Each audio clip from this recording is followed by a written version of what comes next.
Muy buenos días a todos. ¿Qué pasó? Os invito, por favor, a acompañarme abriendo vuestras Biblias en Juan, capítulo 1. Vamos a abrir en el principio de este libro. Sí, vamos a Juan 6 hoy, pero vamos a empezar. Quiero brevemente recapitular las distintas presentaciones de Jesús que tenemos a través de las señales.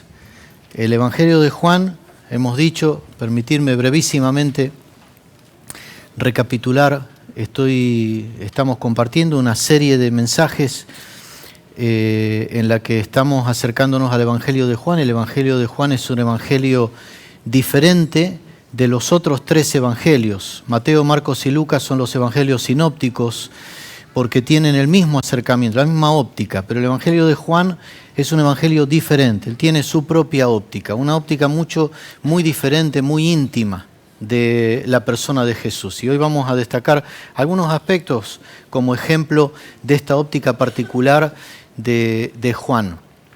Y Juan estructura todo su libro a partir de estas 7 señales. Los milagros, hay 7 milagros que se narran a lo largo de todo el libro de Juan. Juan no los llama milagros, los llama señales.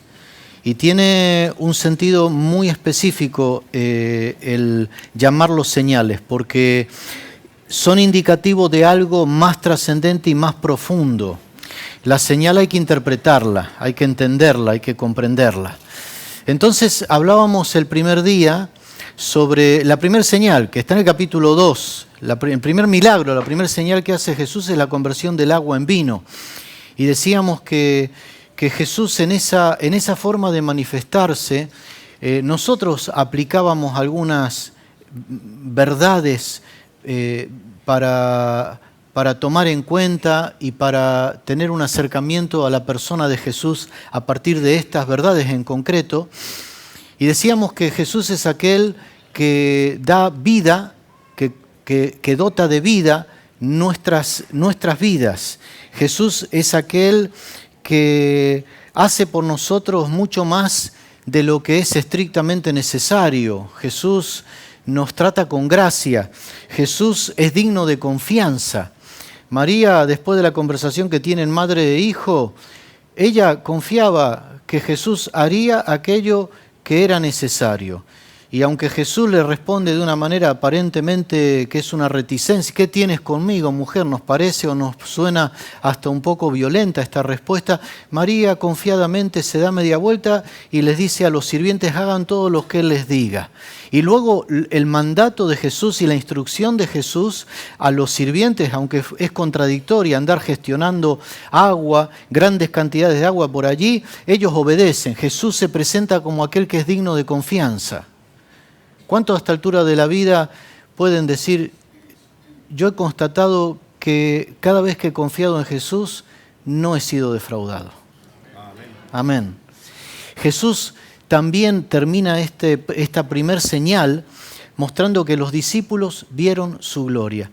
Y decíamos que el Señor quiere manifestar su gloria aún en los detalles más pequeños, más insignificantes, como era en este caso la conversión de agua en vino. Capítulo 4, acompáñame por favor, capítulo 4, desde el versículo 43, tenemos la segunda señal que registra Juan. Y aquí nos narra la sanidad del hijo de un noble. Un noble, muy probablemente un funcionario romano.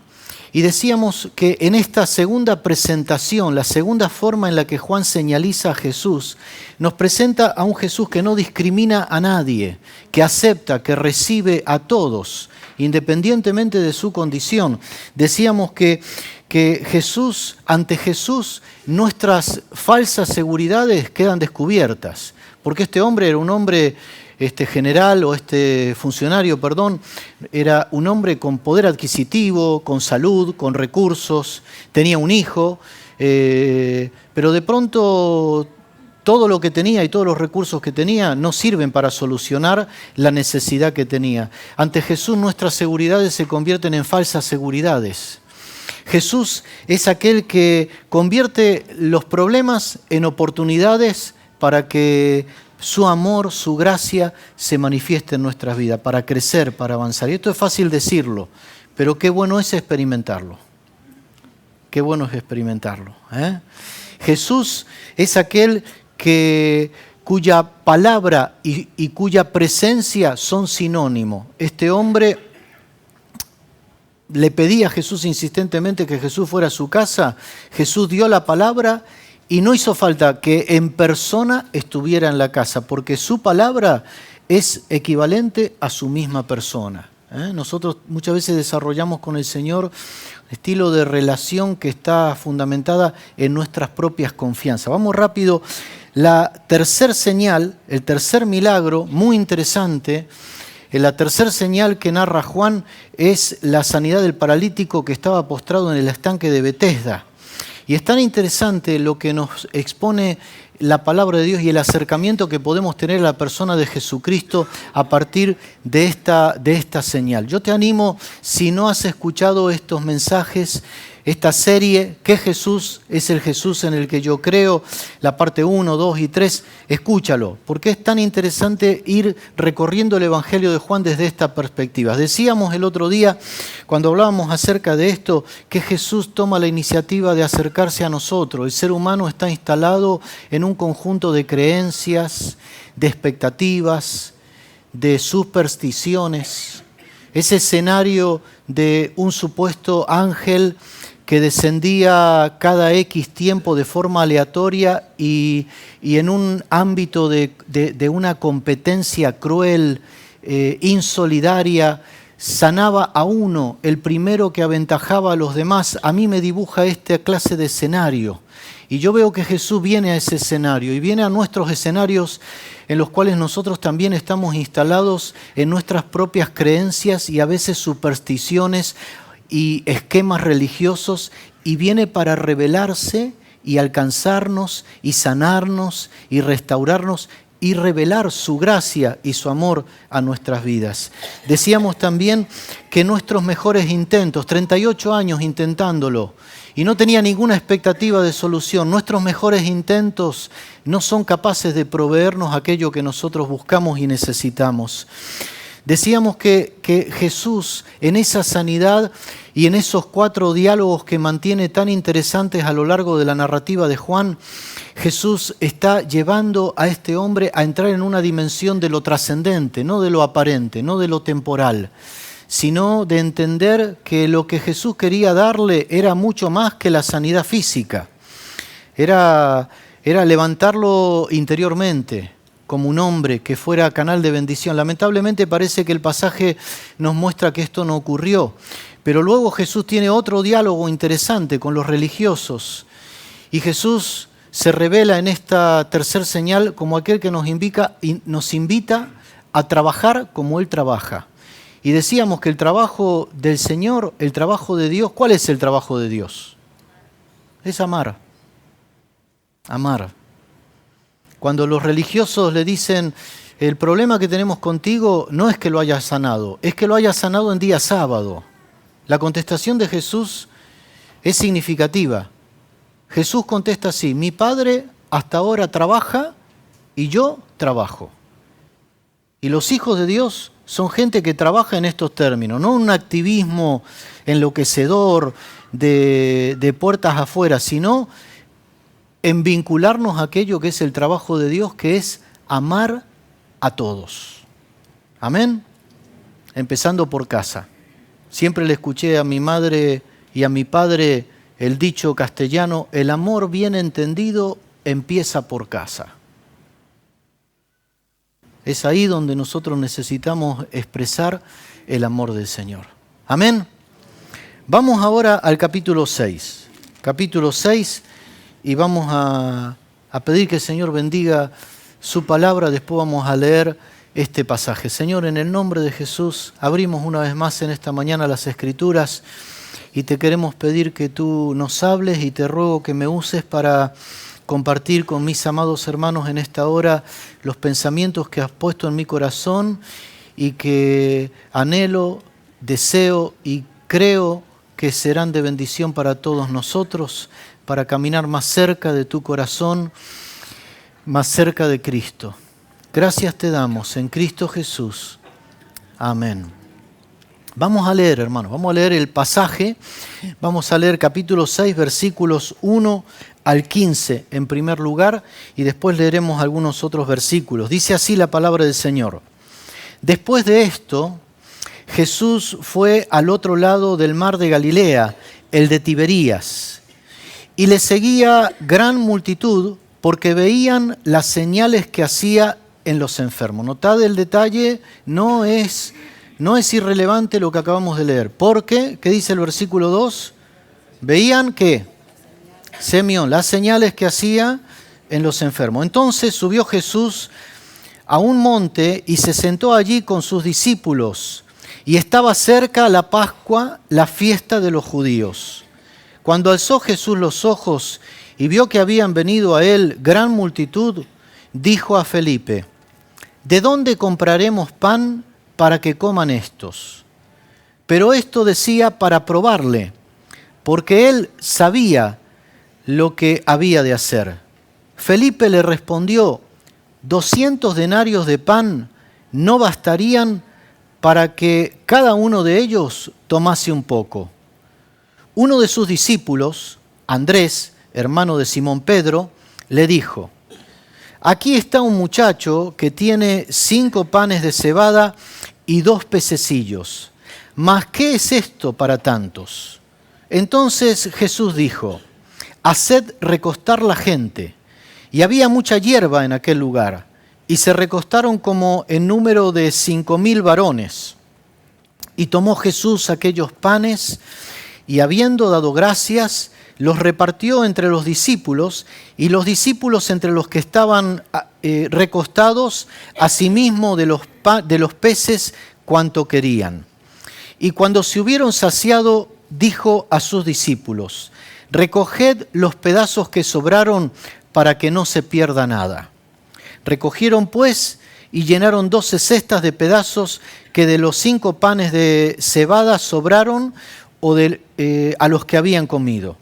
Aquellos hombres entonces, viendo la señal que Jesús había hecho, dijeron: este verdaderamente es el profeta que había de venir al mundo. Pero entendiendo Jesús que iban a venir para apoderarse de él y hacerle rey, volvió a retirarse al monte él solo. Vamos a omitir los versículos 16 al 21 que registran la quinta señal, de la cual ya hablaremos en otra ocasión, pero retoma el contexto de este pasaje y de esta señal en el versículo 22. Dice así la palabra del Señor. Vamos a leer hasta el versículo 35.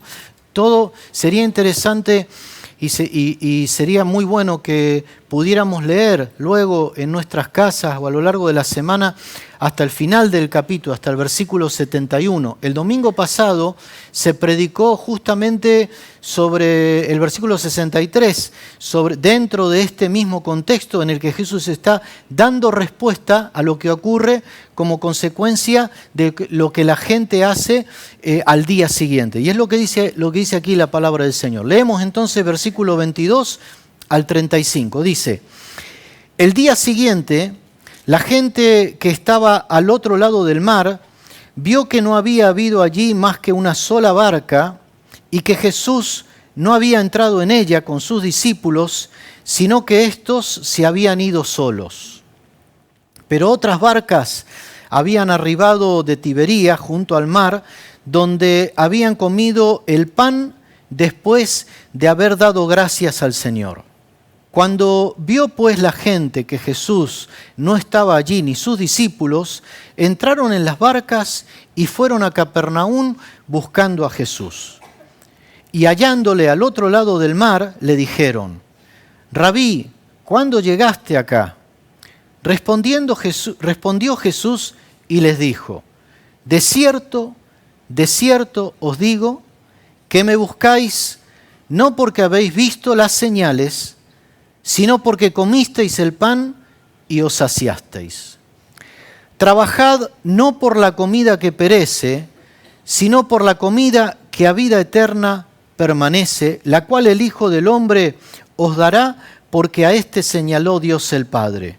Entonces le dijeron, ¿qué debemos hacer para poner en práctica las obras de Dios? Respondió Jesús y les dijo, esta es la obra de Dios, que creáis en el que Él ha enviado. Le dijeron entonces, ¿qué señal pues haces tú para que veamos y te creamos? ¿Qué obra haces? Nuestros padres comieron el maná en el desierto, como está escrito, pan del cielo les dio a comer. Y Jesús les dijo, de cierto os digo, no os dio Moisés el pan del cielo, mas mi Padre os da el verdadero pan del cielo, porque el pan de Dios es aquel que descendió del cielo y da vida al mundo. Le dijeron, Señor, danos siempre este pan. Jesús les dijo, ¿queréis leer conmigo? Leemos todos juntos. Yo soy el pan de vida. El que a mí viene nunca tendrá hambre, y el que en mí cree no tendrá sed jamás. Amén. Qué precioso este pasaje. Es un pasaje enormemente relevante. Este pasaje es un pasaje que nos muestra un periodo crítico del ministerio de Jesús. Entre el capítulo 5 y el capítulo 6 es probable que hayan transcurrido unos cuantos meses o tal vez incluso un año. ¿Queréis acompañarme? El capítulo 5, ¿cómo comienza el capítulo 5? No tenemos este versículo aquí, pero lo tenéis en vuestras Biblias. ¿Cómo comienza el capítulo 5? ¿Qué dice? Después de estas cosas había una fiesta de los judíos. ¿Sí? Si esta fiesta hubiera sido Pentecostés, habría transcurrido casi un año.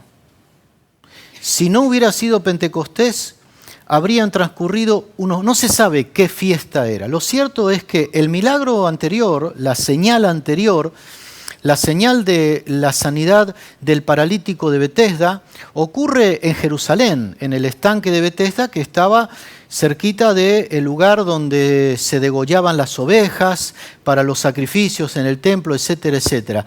Después de aquella señal, los religiosos confrontan a Jesús porque había sanado en día sábado, como hemos mencionado recién. Y Jesús se marcha de ahí y se va a la zona de Galilea, va hacia el norte y transcurre todo este periodo largo de tiempo allí en Galilea, realizando enseñanzas y demás que retoma Juan en su narrativa en el comienzo del versículo 6. Y justamente esto es muy interesante porque nos muestra la revelación de Jesús de una forma muy particular, muy íntima, muy cercana. Juan registra cosas que los otros evangelios no registran. Y no hay por qué pensar que hay ningún tipo de contradicción en la narrativa o en cómo ocurren los hechos, sino simplemente tenemos que entender que la perspectiva de Juan es una perspectiva íntima. Juan nos invita a una perspectiva, a un acercamiento, a una relación. Juan es el discípulo que mojaba el pan en la última cena con Jesús, que estaba allí. Judas era también otro que estaba tan cerquita de Jesús que pudo decirle, este otro que también está cerca está mojando. Juan es el discípulo que se recostaba en el pecho de Jesús. Juan se nos manifiesta como este discípulo cercano, íntimo, amado del Señor. Por eso su perspectiva y su narrativa, en muchos momentos como este, es una perspectiva íntima, es una perspectiva muy cercana. Hermanos, lo primero que yo quiero destacar y quisiera aplicar en esta tarde, en esta mañana, bueno, son después de las 12 ya, ¿no? En esta mañana de esta narrativa, de esta forma en la que Juan señaliza y nos muestra, nos dibuja al Señor Jesucristo. Lo primero que encuentro es que nos presenta a un Jesús cercano que nos interpela, que nos pregunta, que nos inquiere, que nos sitúa en contexto, que nos hace mirar cómo estamos nosotros en relación a Él respecto de los demás, respecto de la necesidad.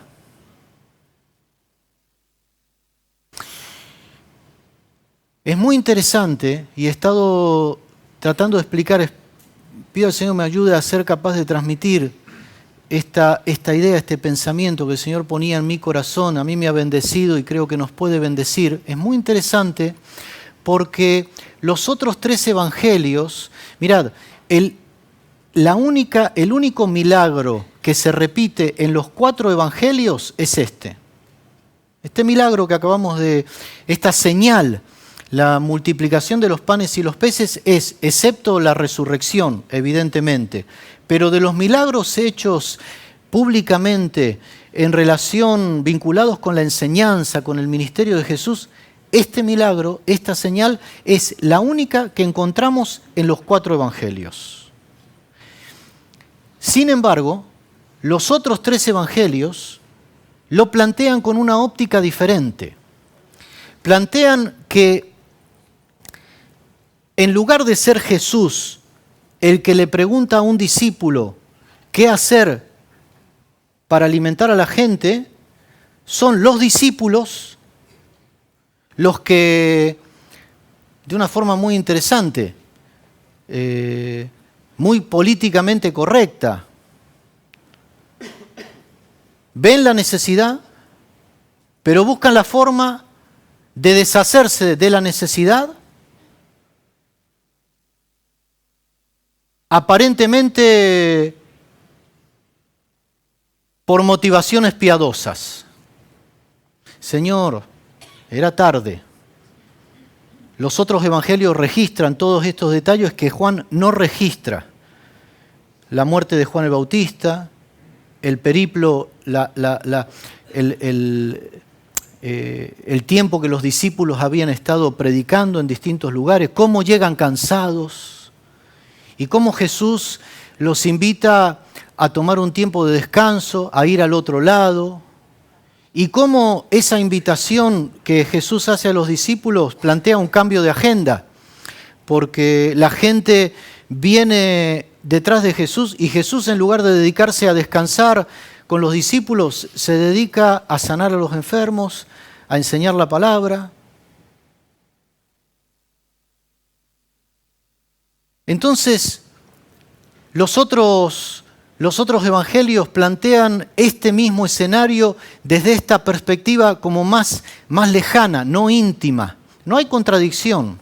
Juan está más cerca de Jesús y quizá coinciden las circunstancias. Yo no quiero forzar, pero me imagino que probablemente pueden haber ocurrido las cosas de esta forma. A veces nuestra realidad, nuestra subjetividad de cómo interpretar la realidad es nuestra manera de interpretar la realidad, es nuestra propia experiencia y no tiene por qué estar reñida con la experiencia de otro que estuvo en un ámbito más íntimo con Jesús, como en el caso de Felipe. Es decir, en Juan es Jesús el que le dice a Felipe cómo iba a hacer para alimentar a la gente. En Mateo, Marcos y Lucas es Jesús el que es preguntado por los discípulos y animado a que despida a la gente, que se vayan. Hermanos, yo creo que Juan, por medio de esta señal y de este detalle, nos está también diciendo a nosotros que Jesús quiere llevarnos a ese plano de intimidad, de cercanía, en el cual nosotros nos sepamos interpelados, promovidos, inquietados por Jesús. ¿Cuántas veces nosotros vemos problemas que hay a nuestro alrededor, necesidades? ¿Cuántos tienen ojos para ver esto? ¿Qué hacemos cuando tenemos ojos para ver esto? ¿Cuál es nuestra reacción? A veces decimos, bueno, ¿qué pasa aquí que nadie se ocupa de esto? A veces adoptamos una postura de juicio crítica A veces miramos alrededor a ver quién debería atender esa situación. Aquí es Jesús el que se acerca a Felipe.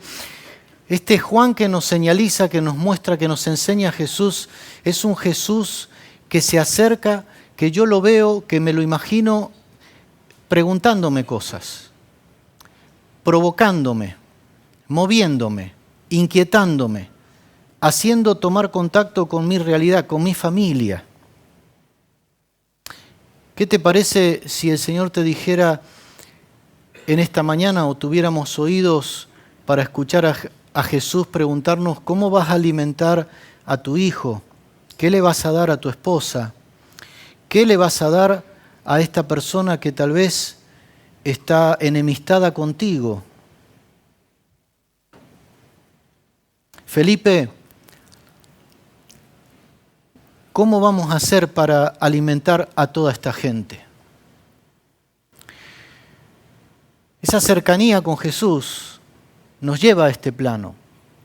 Jesús nos prueba, dice la palabra del Señor, que esto lo hizo ¿para qué lo hizo? ¿Qué dice claramente el versículo? A ver que lo encuentre, el 6. Pero esto decía, ¿para qué? Nadie quiere responder. Porque, bueno, Noemí es la única que es mi alumna fiel, incondicional. Esto decía, ¿a cuántos les gusta que el Señor los pruebe? Algunos dijeron amén como diciendo, ahora toca decir amén como un loro.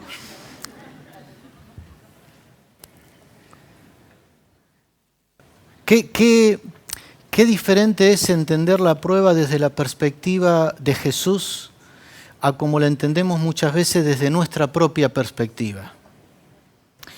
¿Cuánto necesitamos, decía antes Noemí, y lo decimos y lo repetimos muchas veces y reflexionamos, yo estoy seguro, cada uno de nosotros? Yo este año tuve una oración y mantengo esa oración. Mi oración es, Señor, revélame la profundidad de tu amor. ¿Cuántas cosas cambian cuando nosotros tenemos revelación de cuánto nos ama el Señor? De la profundidad del amor de Dios.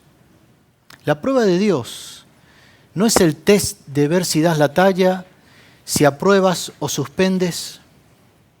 La prueba a la cual el Señor somete a sus hijos no es la prueba de hacerte entrar en pánico porque estás a punto de ser descartado de la lista.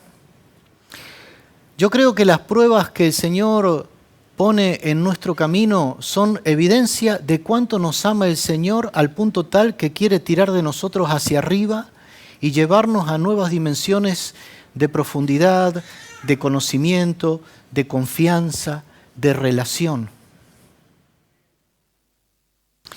La palabra de Dios tiene vasto soporte para esto que estamos mencionando. Génesis capítulo 21 nos muestra que nuestro padre de la fe, Abraham, fue probado. Aconteció en aquellos días que Dios, ¿qué dice la Biblia?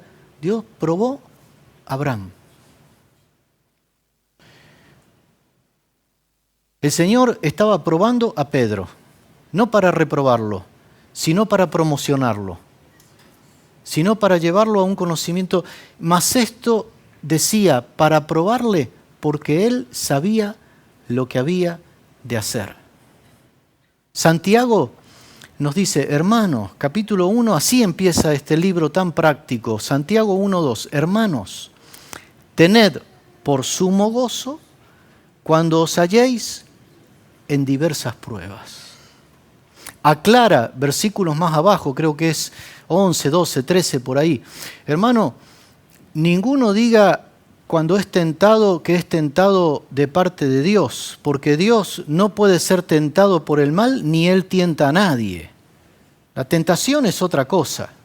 La tentación es el intento del enemigo, fundamentado, inspirado en nuestra naturaleza inclinada al mal, para derribarnos. Pero la prueba en el cristiano, la prueba es la oportunidad de estar más cerca del Señor sabiendo que estamos en manos seguras. ¿Cuántos papás hay aquí presentes? ¿Cuántos han sometido a prueba a sus hijos? Y lo siguen haciendo una y otra y otra y otra. ¿Y lo hacen cómo? Lo hacen con amor, para promocionarlos. ¿Cuántos llevaron a su niño el primer día de preescolar o de colegio? Los que somos más mayores no íbamos a preescolar, íbamos a sexto grado, directamente, primer grado de la primaria con 6 años, y algunos íbamos que dejábamos la marca de los zapatos a lo largo de todo el camino. Yo me acuerdo, llegué y tengo ese recuerdo. Y mi mamá, mi papá me llevaron hasta la puerta del colegio. En aquella época había que vestirse con un guardapolvo blanco, parecíamos, al ir al colegio, blancas palomitas, al volver ya era otra cosa. Y llegamos a ese edificio gigantesco, habitado por desconocidos y por otros niños y niños mayores. Y mi mamá, mi papá, nos dio una palmadita, nos dijo, venga para adentro. Una prueba. ¿Qué es más fácil para un papá? Llevárselo para casa. Y Dios nos prueba porque nos ama. Quiere tirar de nosotros hacia arriba, revelarse de una manera especial. Este Jesús que se me revela en esta cuarta señal es un Jesús que me interpela, me pregunta, me prueba, me pone en contexto, me plantea desafíos a mi alrededor, me pregunta qué tengo que ver yo con todo esto que está aquí a mi lado. No se presenta como un milagrero, como un solucionador de problemas, sino que me ubica en contexto porque quiere que como hijo suyo le represente.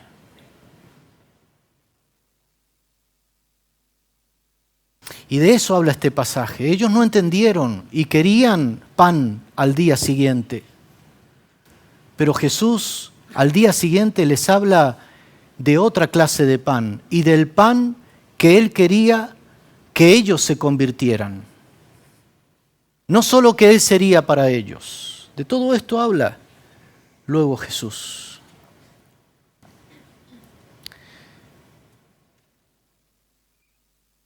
Felipe da una respuesta muy interesante. Felipe le respondió, 200 denarios de pan no bastarían para que cada uno de ellos tome un poquitito.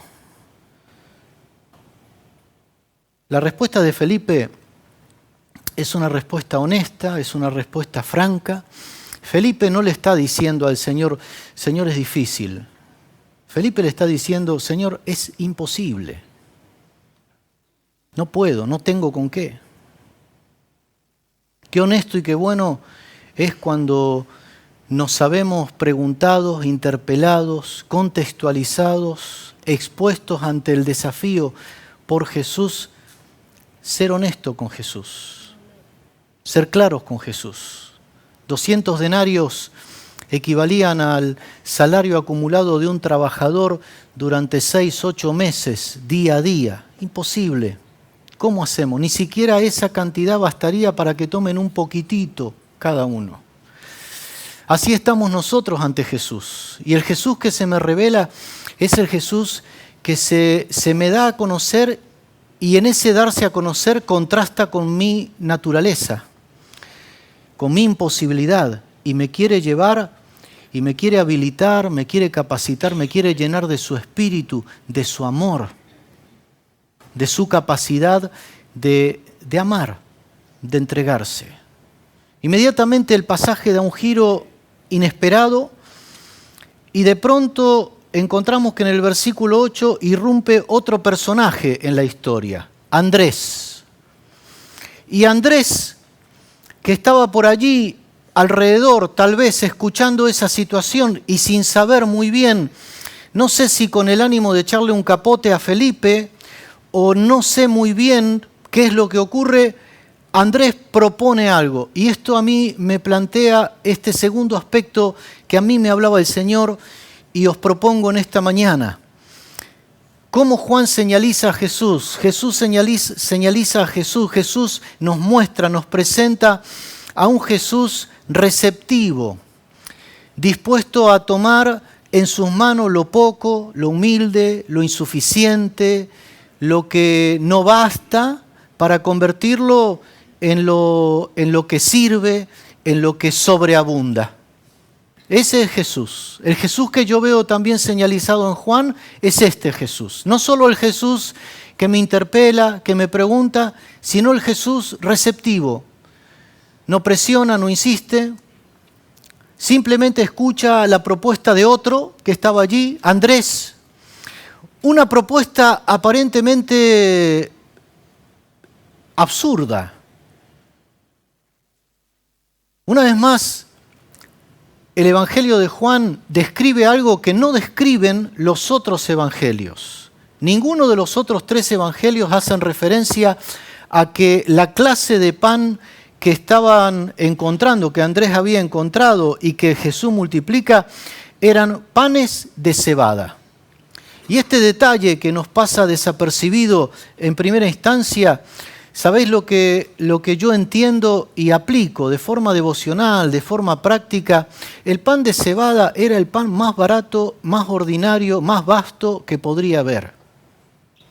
Y los pececitos que tenía este jovencito eran unos pequeños pececitos, que nadie piense aquí que se había llevado un tupper con una lubina a la espalda o un besugo al horno, ni nada por el estilo. Esos eran no sé, poco más que renacuajos no serían, pero serían una especie de sardinitas secadas al sol y en la sal como para darle un poquito de gustito al pan. ¿Qué quiero decir, hermanos, con esto? El Jesús que veo yo manifestado, señalizado por Juan en este milagro, es el Jesús que está dispuesto a recibir con buen agrado, con gratitud, porque Jesús recibe con gratitud ese poquito pan y esos pececitos frente a toda esta inmensa demanda.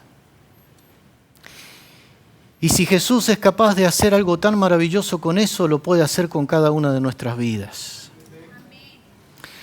Muchos de nosotros estamos marcados por la huella negativa de críticas, de una autoestima débil, frágil, que a veces disfraza un gran orgullo,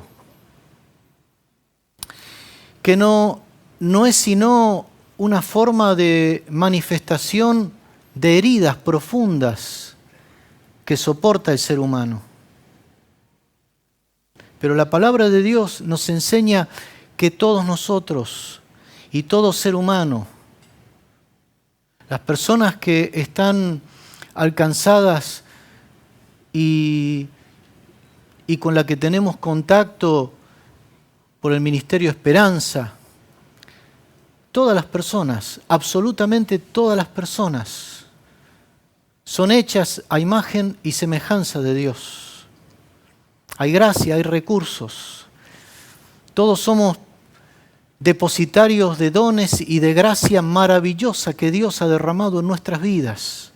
Todos nosotros somos como ese puñado de panes de cebada y esos pececitos secos, que tal vez podemos tener una autopercepción frágil, pero en las manos del Señor podemos ser transformados en la respuesta y en la bendición para muchas personas. Yo no sé cómo te percibes en esta mañana. Yo lo que quiero decirte es que Dios te ama. Y no solo te ama, sino que te quiere tomar en sus manos, dar gracias por tu vida y compartirte con los demás. ¿Estás dispuesto a dejar que Jesús te tome en sus manos? Que esta sea nuestra oración y nuestra disposición de corazón. El Jesús que nos señaliza Juan es este. Es este que hace todo esto. Es este que no deja pedazos desperdigados, vacíos, inutilizados, que no genera daños colaterales, que no hace ruido. Es un Jesús de bendición, de prosperidad, de avance. Es un Jesús de enriquecimiento genuino, de aprovechamiento de aquello que hasta parece inservible, recogieron, comieron hasta que se saciaron, recogieron 12 cestas llenas. Y esta parte del pasaje concluye con los versículos 14 y 15 que aluden al tercer aspecto que quiero destacar, tercero y último que quiero destacar de este milagro. Es muy interesante, pero mirad el giro drástico que una vez más da el pasaje. Leamos una vez más, por favor, versículos 14 y 15. Aquellos hombres entonces, viendo la señal que Jesús había hecho. Habéis visto el versículo 26 que leímos antes. Jesús les dijo, vosotros me seguís no porque habéis visto las señales. Es muy interesante este contraste. Ahora dice el versículo 14, aquellos hombres entonces, viendo la señal, hay una forma de ver las señales de Jesús revelándose a mi vida que están mediadas por mi propio estómago, por mis propias expectativas, mis propios planes. Hay una manera equivocada de ver las señales que me lleva a vincularme con Jesús de una forma errada. Esto es lo que describen estos últimos versículos. Aquellos hombres entonces, viendo la señal que Jesús había hecho, dijeron, este verdaderamente es el profeta que había de venir al mundo. ¿Hay algo equivocado en esto que dijeron? Es impecable. ¿Era así o no era así? El problema no está ahí, el problema está en el versículo 15. Pero entendiendo Jesús que iban a venir para apoderarse de él y hacerle rey, volvió a retirarse al monte solo. Esta tercer señal, este tercer aspecto que quiero destacar, nos enseña a un Jesús al cual nadie hace rey, sino aquel a quien se lo reconoce como el rey que es. Y quiero explicarme. Jesús es aquel que conoce no solo nuestras necesidades, nuestras expectativas, sino también nuestras motivaciones. Esto es lo que desnuda claramente el versículo 26. Cuando yo pretendo hacer rey a Jesús porque Él previamente multiplicó los panes y los peces y tengo la expectativa de que en el futuro siga multiplicando los panes y los peces, realmente no estoy haciendo rey a Jesús. El rey sigo siendo yo, como dice aquella canción. Tendríamos que buscarla ahí en YouTube y ponerla, Víctor, ¿no? Pero sigo siendo el rey. La vida cristiana de muchos que cantan y se les llena la boca diciendo Cristo es el Rey, Él es el Rey de Reyes, Él es el Señor de Señores. Sería más honesto que cantaran el mariachi, pero sigo siendo el Rey. Yo creo que le agradaría más a Dios que canten el mariachi en lugar de la alabanza esta. Porque cuando yo me vinculo con el Señor en estos términos, el rey no es Él. El rey soy yo. Y a Él lo coloco en la postura de mi siervo. Porque me vinculo con Jesús desde los apetitos de mi estómago. Le marco a Jesús la agenda que responde a mis necesidades. Deposito en Jesús todo aquello que concierne a mis propias expectativas. Ellos querían hacer rey a Jesús no porque lo hubieran reconocido como el rey que es, sino porque comieron los panes y se saciaron. Hermanos, yo creo que en esta mañana y frente a este milagro, frente a esta señal, frente a la forma en la que Juan nos presenta, nos señaliza, nos muestra a Juan, a Jesucristo, nosotros tenemos que pedirle al Señor que nos ayude a tomar una posición.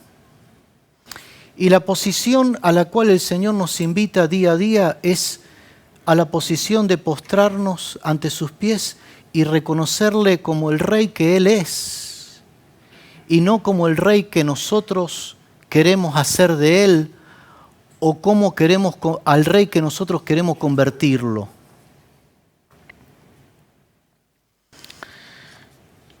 Quiero concluir esta palabra, esta reflexión, diciendo, hermano, Jesús es el Rey, Él es el Señor. Jesús no es domesticable. Jesús es escurridizo a aquellos que pretenden manipularlo. Jesús, más tarde o más temprano, toda rodilla se doblará y toda lengua confesará que Jesucristo es el Kyrios, es el Señor.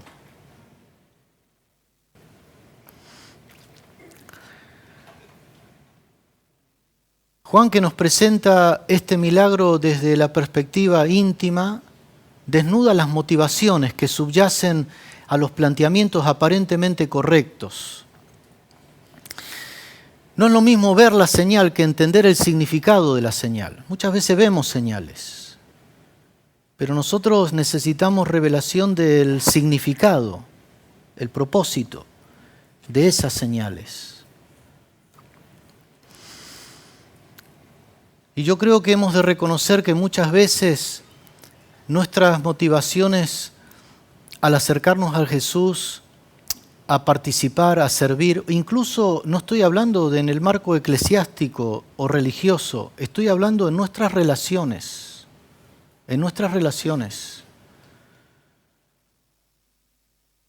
Muchas de las motivaciones que subyacen a muchos comportamientos y muchas acciones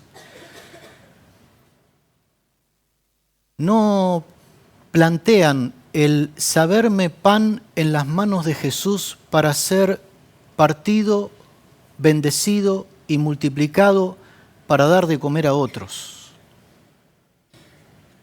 Jesús me invita a esto. En definitiva, Jesús nos está diciendo que sus palabras son espíritu y son vida. En definitiva, nos está diciendo que Él es el pan de vida y aquel que a Él viene nunca tendrá hambre y el que en Él cree no tendrá sed jamás. Nos está diciendo esto. Y yo quiero concluir con algunas preguntas que este pasaje a mí me plantea. Este pasaje me plantea a mí cuál es mi verdadero alimento, cuál es mi verdadero nutriente. Los nutricionistas dicen que somos los que comemos. A nivel espiritual, ¿cuál es mi verdadero alimento? ¿Sabéis? Yo creo que lamentablemente hay muchas personas en este mundo globalizado, mediado por Internet, hay muchas personas que están enfermas porque se alimentan de alimento que no alimenta. Jesucristo es el único que nutre. Dice Juan capítulo 1, versículo 8, nosotros tenemos ideas de Dios que son nuestras ideas de Dios.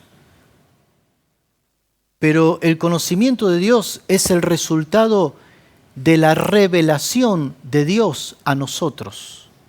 Y Juan 1.8 dice, a Dios nadie lo vio jamás, sino el unigénito Hijo del Padre que estaba en el seno del Padre, Él lo dio a conocer.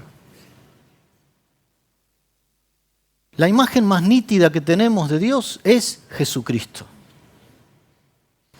Y Jesucristo, muy lejos de ser un rey impositivo, ostentador de manifestaciones poderosas.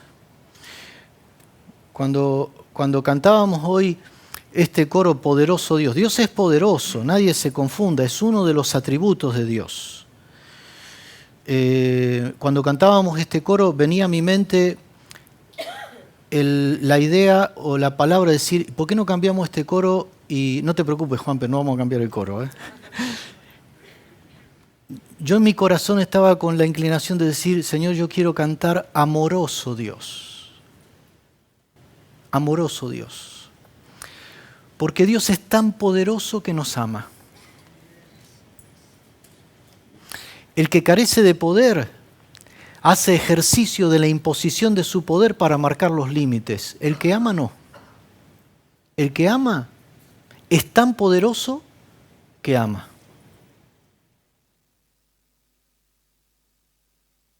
Jesús nos amó tanto que se convirtió en pan para nosotros. La figura, la metáfora del pan atraviesa todas las Escrituras. Desde Génesis, vas a ganar el pan con el sudor de tu frente, pasando por Moisés, que ahora mismo los judíos vienen a preguntarle, Moisés nos dio el maná, y Jesús le dice, no os dio Moisés, el verdadero pan, el verdadero maná es mi carne, el que bebe mi carne, el que come mi carne y bebe mi sangre, este tiene vida. Pasando por la mesa del Señor, pasando por este pasaje, pasando por la tentación. El enemigo tentó a Jesús provocándole a que convierta las piedras en pan. Y Jesús, porque no cayó en la tentación de transformar las piedras en pan, pudo ser pan para nosotros. Me pregunto yo si a veces no caemos nosotros en esa tentación y en lugar de ser pan para otros nos convertimos en piedras.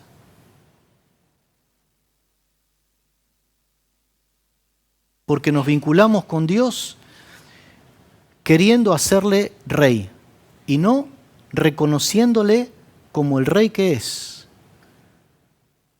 Un rey de amor, de paz, de bendición, de promoción para cada uno de nosotros y a través de cada uno de nosotros. Repito, termino con estas preguntas. ¿Qué pan constituye mi alimento? ¿De qué me alimento? ¿Me alimento de Jesús o lo como, lo consumo? Gálatas hace una exhortación fuerte, 5:5 creo que es. Si os mordéis unos a otros, cuidado que no os consumáis.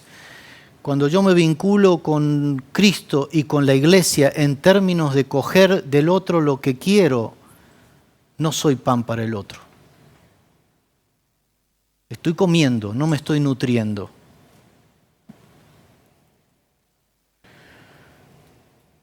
¿Soy yo el pan que Jesús puede tomar en sus manos, bendecir y multiplicar para dar de comer a otros? Es la pregunta que yo creo que yo me hago frente a este pasaje, a esta reflexión. Yo me pregunto, Señor, ¿yo soy el pan que puede estar en tus manos para ser bendecido y compartido con otros? Estoy intentando, mi relación con el Señor cursa por la vía de intentar convertir a Dios, a Jesús, en mi Rey, o estoy viviendo en un reconocimiento de que Jesucristo es el Señor, el Rey. Y os propongo que os hagáis también, cada uno de vosotros, estas preguntas en esta mañana.